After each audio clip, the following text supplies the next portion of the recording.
que Jean-Louis Gasset est resté logique avec lui-même. Il a puisé dans le groupe qu'il a toujours utilisé durant les éliminatoires, les matchs amicaux, parce que c'est plus facile pour lui de continuer sur sa feuille de route qui s'est imposée depuis sa nomination.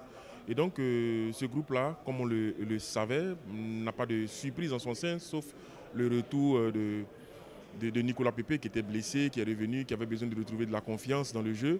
Et c'est fait désormais. C'est un joueur d'expérience qui, depuis la CAN 2017, est parmi le groupe 2017, 2019, 2021, donc 3 cadres nationaux actifs. Donc forcément, son retour va faire du bien à la division offensive. Mais après, comme je dis, c'est un mélange d'anciens, comme Max Alain Gradel, présent dans l'équipe depuis 2009. Et puis de nouveaux, comme Dika, que Jean-Louis Gasset nous a fait découvrir, comme Diomandé en défense, comme Simon Adengra, comme Diakité Oumar, des jeunes qui ont c'est vrai qu'ils sont, on va dire, impatients de découvrir le haut niveau, mais qui ont cette faim, cette envie, cet appétit-là de démontrer qu'ils en ont sous la semelle. Et forcément, ça donne un savant dosage. On espère que Jean-Louis Gasset trouvera, n'est-ce pas, la bonne équation pour, n'est-ce pas, nous faire vibrer durant cette compétition-là. Pour moi, en tout cas, cette équipe a de la gueule, elle sera poussée par un public. Maintenant, il va falloir compter sur elle parmi les favoris de cette compétition.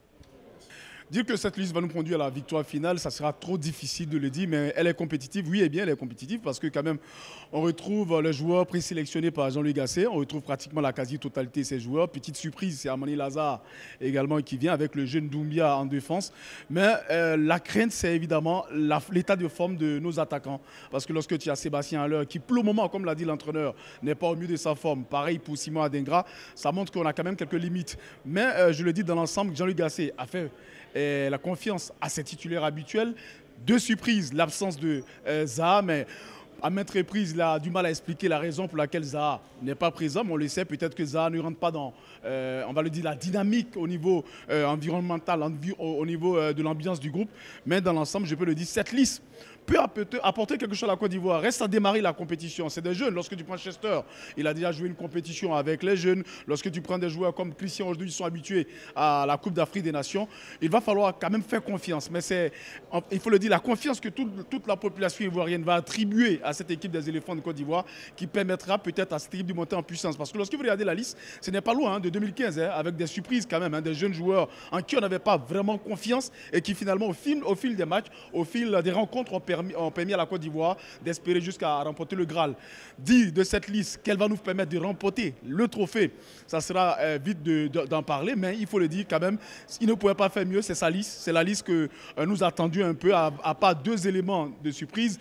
La grosse surprise également aussi, c'est le retour de Pepe Nicolas. Il a joué sur l'expérience en dépit de l'état de méforme actuellement de Pepe Nicolas. Ça peut apporter quelque chose connaissant l'expérience de la Coupe d'Afrique des Nations. Mais il faut le dire, on attend de voir les premiers matchs pour véritablement jauger, voir le niveau de cette liste-là. Mais pour le moment, on va le dire, il ne pouvait pas faire mieux. C'est la liste qu'on attendait à 80%. Et bien on l'a, il faut maintenant entamer la compétition. Alors, confiance, je ne sais pas, parce qu'on a quand même des joueurs qui sont dans cette liste-là, qui sont blessés actuellement, et non des moindres. Hein. On a Simon Adengra, le capitaine Serge Aurier, et également Sébastien Haller. Donc, c'est 3 cadres de l'équipe quand même qui sont blessés. On espère qu'ils seront très rapidement de retour juste avant le début de la compétition pour pouvoir se lancer. Donc, mais je pense qu'on peut être quand même confiant. Quand on regarde les doublures qu'il y a, quand on regarde la qualité qu'il y a dans ce groupe, ce mix-là d'expérience et de jeunesse, quand même, on ne va pas être pessimiste avant le début de la compétition.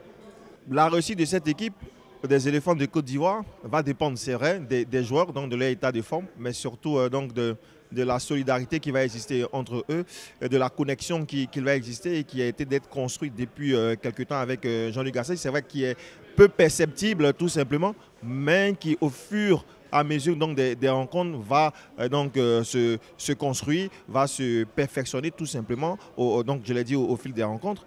Et puis cela va dépendre également de la chaleur autour de cette équipe, donc de la mobilisation de la population ivoirienne tout simplement autour de son équipe pour lui donner un supplément d'armes. Parce que ça ne sera pas facile, même quand on parle de Guinée équatoriale, Guinée-Bissau, mais ce sera des équipes qui vont arriver avec les armes, Et donc, il va falloir un public soudé dans les moments difficiles pour permettre à cette équipe de se surpasser, de se sublimer pour aller au-delà donc, des attentes donc, des Ivoiriens. Et l'attente des Ivoiriens, c'est tout simplement d'aller prendre cette troisième étoile. Alors moi, j'essaie de mettre dans la tête de Jean-Louis Gasset. C'est vrai qu'il a indiqué, voilà, utiliser tous les critères nécessaires pour le choix donc, de ces joueurs. Mais je pense qu'il a évolué au cas par cas, tout simplement. Parce que vous avez la santé du joueur, vous avez le physique du joueur, vous avez la discipline du joueur, vous avez ses performances et sa régularité. Et ces critères-là ont été utilisés. En tout cas, les joueurs sont passés au crible de ces critères-là au cas par cas. Quand je prends un garçon tel que Eric Bailly, c'est quelqu'un qui se blesse énormément, qui a perdu beaucoup de temps et qui n'a pas gagné de temps de jeu. Et donc, donc si vous n'avez pas de temps de jeu, que vous ne jouez pas, vous ne pouvez pas être performant ni régulier.